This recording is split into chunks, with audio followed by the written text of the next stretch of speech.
Bonjour, si je vous dis aquafaba, ça vous fait penser à quelque chose? En fait, c'est la contraction de deux mots, aqua, des mots latins.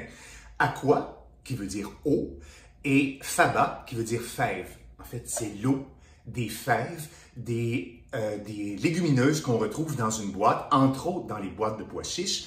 Moi, j'étais très dubitatif, j'ai douté. Oui, j'avoue, je suis un peu Thomas. Je doutais en fait de ça, mais c'est qu'on peut faire.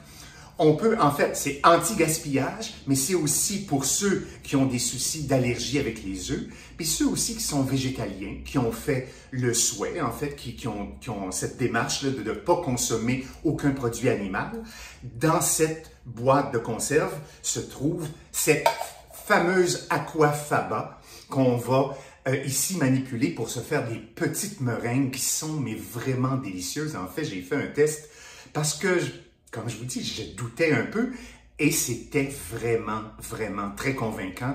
Tous les amis en ont goûté, en ont redemandé. Alors, je le partage avec vous aujourd'hui. C'est vraiment, je vous dis, on va faire des adeptes avec ça. Peut-être le connaissez-vous déjà, mais moi, j'ai appris ça et c'est pour ça que j'avais envie de le partager avec vous.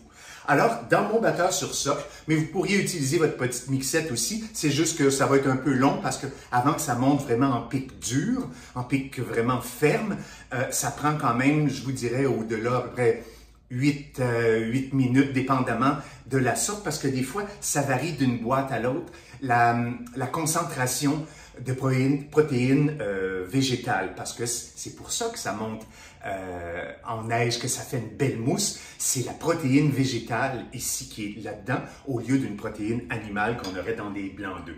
Alors, j'ai mon liquide ici, mon aquafaba en question, que je vais monter comme ça, à vitesse assez rapide, pour, je vous dirais, quelques 2 minutes, jusqu'à temps que ça soit mousseux.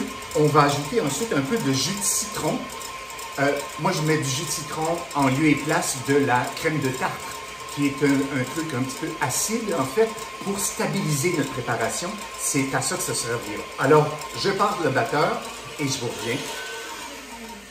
2 minutes se sont écoulées. J'ajoute un peu de jus de citron qui remplace ici ma crème de tarte. Voilà, c'est fait. Je repars.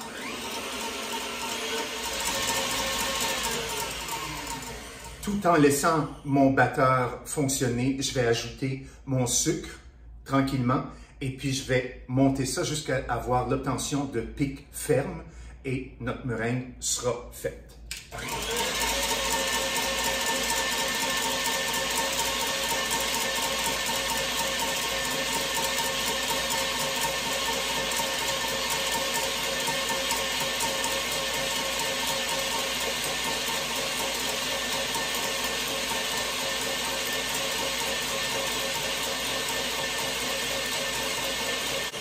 Je pense qu'on y est.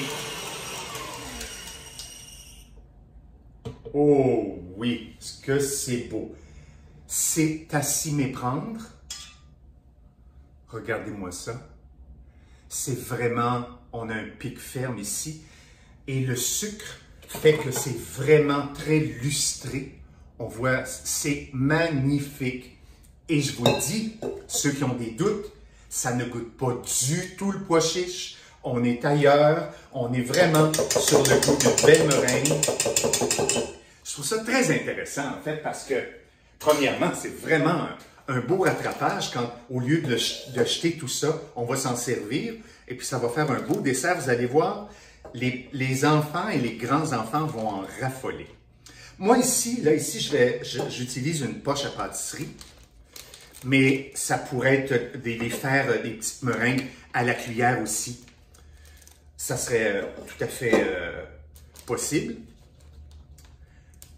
sans souci, mais ça fait vraiment de belles petites bouchées qui vont se garder, je vous dirais, une dizaine de jours dans un contenant hermétique.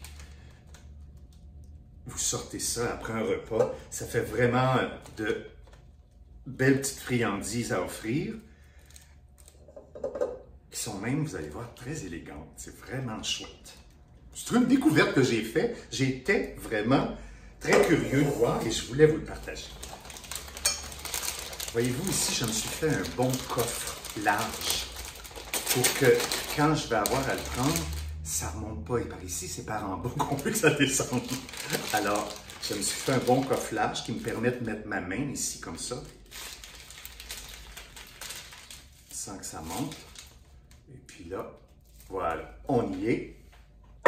J'ai préparé des tôles avec un papier parchemin comme ça dans mon fond. Et puis, je vais faire de petites meringues.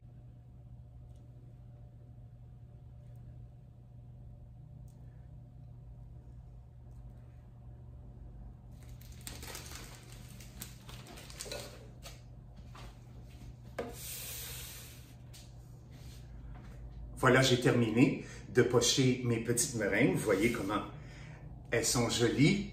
Comme ça, je vais embellir la chose encore un peu en mettant, j'ai acheté des graines de pavot bleu qu'on appelle et je vais juste les saupoudrer un petit peu comme ça. C'est très mignon. Ça leur donne une petite personnalité. Comme on mange avec les yeux. Les voilà, mes petites meringues.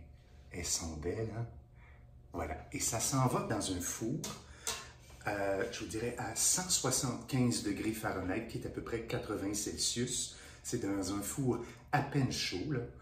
Et on les laisse 4 heures comme ça, sans les bouger dans le four. Ensuite de ça, on ferme le feu. Tout à fait. On ferme le four et on les oublie 8 heures à sécher, à finir de sécher dans le four comme ça. Et moi, c'est le lendemain matin, je les sors du four et ça va être croquant sous la dent, c'est vraiment délicieux. Alors, on se revoit à demain matin. Et voilà, nos petites meringues sont prêtes. Regardez-moi ça, comme elles sont jolies. J'en ai fait un beau bocal ici que je vais offrir à des amis. Et voilà, elles ont passé 4 heures au four à 175 degrés Fahrenheit, qui est à peu près 80 degrés Celsius. Après 4 heures, j'ai éteint le four. Ensuite de ça, je les ai laissés sécher complètement dans le four pendant 8 heures. Et ce matin, je les ai sortis et je me suis fait un beau bocal pour offrir à des amis. Ça va pouvoir se conserver comme ça dans un pot hermétique comme ça, je vous dirais une dizaine de jours. Alors voilà, c'était mon petit coucou aujourd'hui avec l'Aqua Faba. Bonne journée à vous. Au revoir.